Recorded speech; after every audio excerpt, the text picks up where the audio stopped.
Fish fry ಸಿಂಪಲಾಗಿ ಮಾಡ್ಕೋಬೋದು, ಮನೆಯಲ್ಲೇ ತುಂಬ ಚೆನ್ನಾಗಿ ಮಾಡ್ಬೋದು ನೋಡಿ. ಈ ಥರ ಕಟ್ ಮಾಡ್ಕೋಬೇಕು. ಫಿಶ್ನ ಕ್ಲೀನ್ ಮಾಡ್ಕೊಂಬಿಟ್ಟು ನಮ್ಮ ಮನೆಯವರು ಅಂಗಡಿಯಲ್ಲಿ ತಂದಿದ್ದರು, ಎಲ್ಲ ಕ್ಲೀನ್ ಮಾಡ್ಕೊಂಬಂದಿದ್ರು. ನಾನು ಅಷ್ಟೇ ಕಟ್ ಮಾಡ್ಕೊಂಡಿದ್ದು ನೋಡಿ. ಈ ಥರ ಬಂದಿದೆ.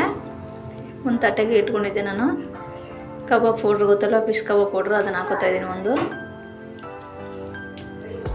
ಖಾರದ ಪುಡಿ ಹಾಕೋತಾ ಇದ್ದೀನಿ ನಾನು, ಅಯ್ಯಂಗಾರು. ಸ್ವಲ್ಪ ಎಣ್ಣೆ ಹಾಕ್ಕೊಳ್ಳೋಣ ಅದಕ್ಕೆ ಮೊಟ್ಟೆ ಗಿಟ್ಟ ನಾನು ಏನು ಹಾಕೋತಾ ಇಲ್ಲ ನೋಡಿ. ಈ ಥರ ಮಿಕ್ಸ್ ಮಾಡ್ಕೊಂಡಿದ್ದೀನಿ ನೋಡಿ. ಈ ಥರ ಕಲರ್ ಬಂದಿದೆ ಅದು ಕಬಾಬ್ ಪೌಡ್ರದ್ದು. ಫಿಶ್ಗೆ ಎಲ್ಲ ಕಡೆನೂ ಹಚ್ತಾ ಇದ್ದೀನಿ ಒಳಗಡೆ. ಆ ಥರ ಕಟ್ ಮಾಡಿದ್ರೆ ಏನಾಗುತ್ತೆ ಅಂದರೆ ಅದು ಬೇಗ ಫ್ರೈ ಆಗುತ್ತೆ, ಒಳಗಡೆ ಕೂಡ ಸ್ಮೆಲ್ ಬರಲ್ಲ. ಮಸಾಲ ರುಬ್ಕೋಬೋದು, ಆದರೆ ನಾನು ಇದೇ ಥರ ಮಾಡ್ಕೊತಾ ಇದ್ದೀನಿ ಸಿಂಪಲ್ಲಾಗಿ ನೋಡಿ. ಈ ಥರ ಹಚ್ಕೋಬೇಕು, ಒಳಗಡೆ ಎಲ್ಲ ತುಂಬ್ಕೊಳ್ತಾ ಇದ್ದೀನಿ ನಾನು ಕ್ಲೀನಾಗಿ.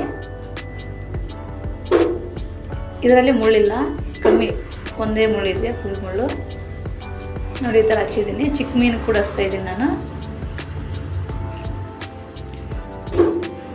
ನೋಡಿ. ರೆಡಿ ಆಗಿದೆ ಇದು ಹಚ್ಚಿದ್ದು. ಸ್ವಲ್ಪ ಹೊತ್ತು ಬಿಡೋಣ, ನೆನಿಬೇಕು, ಮಸಾಲೆ ಹತ್ಬೇಕಲ್ವ ಅದಕ್ಕೆ. ಹೆಂಚು ಕಾಯ್ದಿದೆ, ಹೆಂಚು ಕಾಯಕ್ಕೆ ಇಟ್ಟಿದ್ದೆ ನಾನು, ಈಗ ತರ್ತೀನಿ.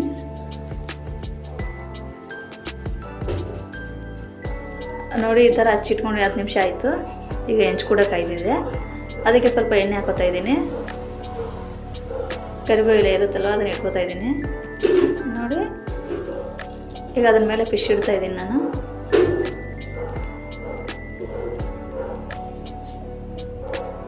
ನೋಡಿ ಸುತ್ತ ಎಣ್ಣೆ ಹಾಕೋತಾ ಇದ್ದೀನಿ, ಆವಾಗ ಅದು ಫ್ರೈ ಚೆನ್ನಾಗಾಗುತ್ತೆ. ಸಣ್ಣ ಉರಿಲಿ ಫ್ರೈ ಮಾಡ್ಕೋಬೇಕು, ಇಲ್ಲಾಂದರೆ ಒದ್ಬಿಡುತ್ತೆ. ಈಗ ಎರಡು ಕಡೆನೂ ಫ್ರೈ ಮಾಡ್ಕೊಳ್ಳೋಣ ನೋಡಿ. ಈ ಥರ ಬರಬೇಕು. ಎಲ್ಲ ಮೀನುಗಳು ಈ ಥರ ಫ್ರೈ ಆಗಿದೆ.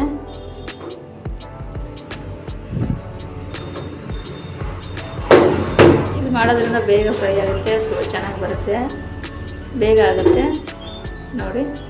ಈ ಥರ ಫ್ರೈ ಮಾಡೋದ್ರಿಂದ ಒಳ್ಳೆಯದು.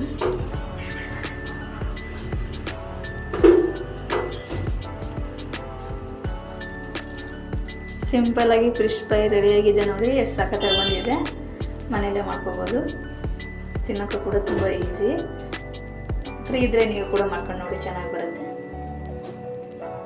ನೋಡಿ. ಎಲ್ಲನೂ ಫ್ರೈ ಆಗಿದೆ, ಒಂಚೂರು ಕೂಡ ಹಸಿ ಇಲ್ಲ ಇಲ್ಲಿ.